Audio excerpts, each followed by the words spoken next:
दोस्तों नमस्ते। अगर कोई आपके विचारों का विरोध करता है तो, अगर कोई राजनीति में आपके साथ नहीं है या आपके खिलाफ खड़ा है तो, आपके खिलाफ खड़े व्यक्ति को हमेशा यश मिल रहा है और उसी के कारण आपको अपयश का, पराजय का सामना करना पड़ रहा है तो आप क्या करेंगे? आमतौर पर राजनीति में यह होता था कि अगर हमें लोगों के सामने यश नहीं मिलता है तो लोग अपने ही विचारों का पुनर्विचार कर उनको फिर से दुनिया के सामने, लोगों के सामने लेकर आते थे।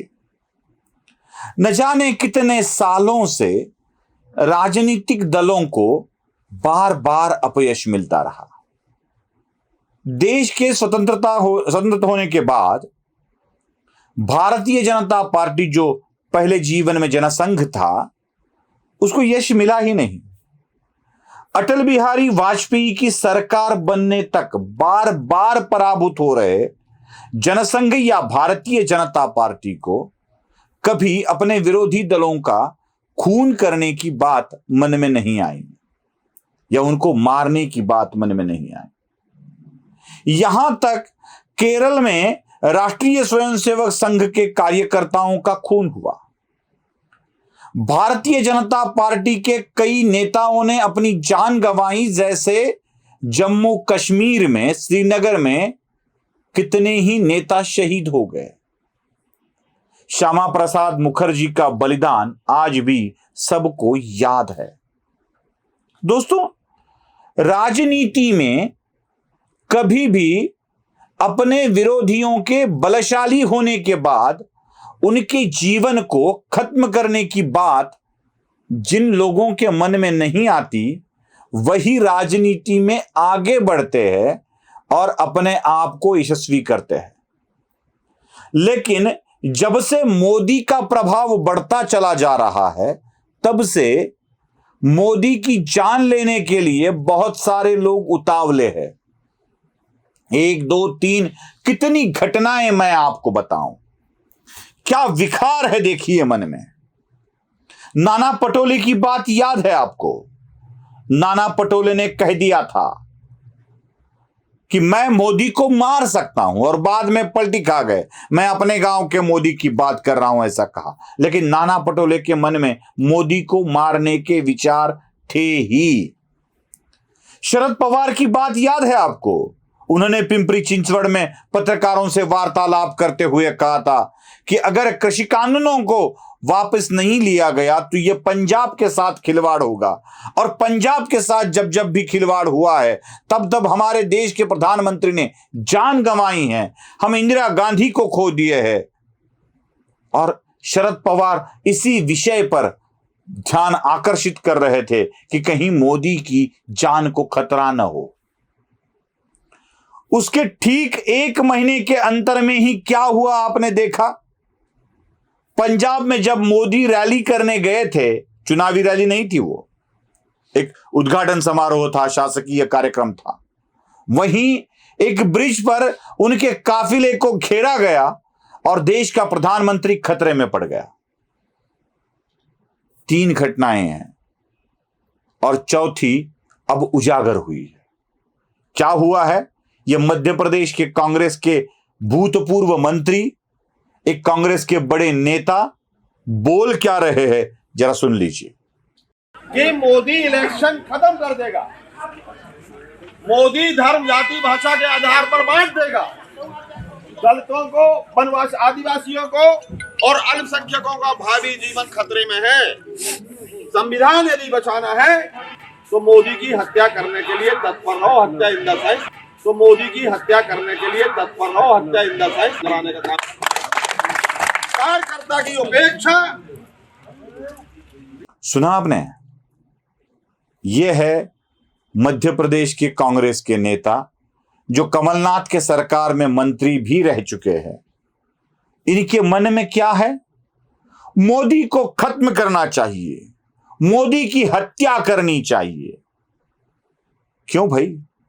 मोदी के साथ इतना तिरस्कार क्यों है आपको? मोदी को अगर हराना है तो राजनीति के मैदान में जरूर हरा दीजिए। कई हथकंडे हैं मोदी को हराने के लिए। मोदी कोई अपराजित होने का पट्टा पहन के नहीं आए हैं। कभी मोदी पराभूत ही होंगे या मोदी हमेशा अमर रहेंगे, ऐसी बात नहीं है।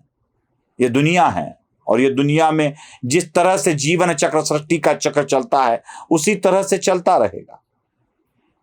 यहां न नेहरू का राज कायम रहा, न इंदिरा गांधी का राज कायम रहा, न राजीव गांधी का राज कायम रहा, न अटल जी का राज कायम रहा। यहां पर राज मोदी का भी कायम नहीं रहने वाला है। कभी ना कभी तो मोदी को इस राजकीय क्षेत्र से दूर जाना ही है। लेकिन उससे पहले आपको परास्त करना है तो जाइए, राजनीति के मैदान में जाइए, वहां लोगों के सामने जाइए और लोगों को बोलिए कि हमें उनको परास्त करना है, आप हमें सहकार्य करें। लेकिन मोदी जब परास्त होते नहीं दिख रहे हैं तो आपको ऐसा लग रहा है कि मोदी की हत्या करनी चाहिए। शरद पवार इंडिकेशंस वही देते हैं, नाना पटोले इंडिकेशंस वही देते हैं। पंजाब में मोदी जी के साथ क्या होता है और ये मध्य प्रदेश वाला नेता किस तरह से बातें करता है, ये भी आपने सुन लिया है। दोस्तों, देश के प्रधानमंत्री को मारने की साजिश रची जा सकती है। मैं ये इसलिए कह रहा हूं कि अनेकानेक लोगों के मन में मोदी को मारने का विचार स्वभावतः आ रहा है, स्वभावतः आ रहा। मोदी मरे, मोदी मरे, मैं मोदी को मार सकता हूं, मोदी को मारा जा सकता है, मोदी को मारने के लिए घेरा जा सकता है और अंत में मोदी की हत्या करनी चाहिए।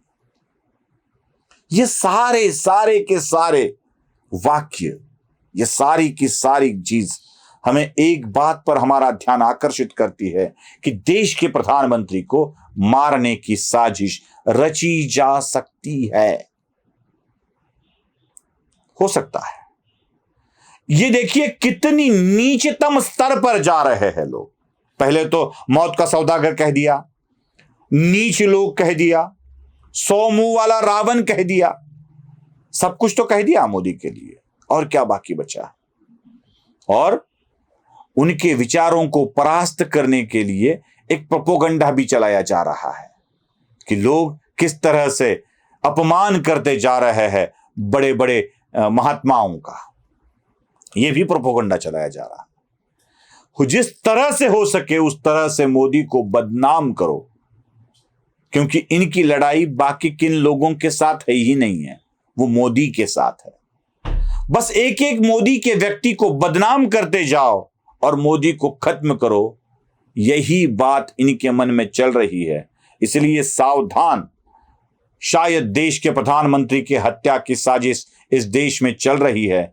यहां देश के सुरक्षा व्यवस्था को इसके बारे में बहुत कठिन कदम उठाना पड़ेगा, वरना कहीं देर न हो जाए।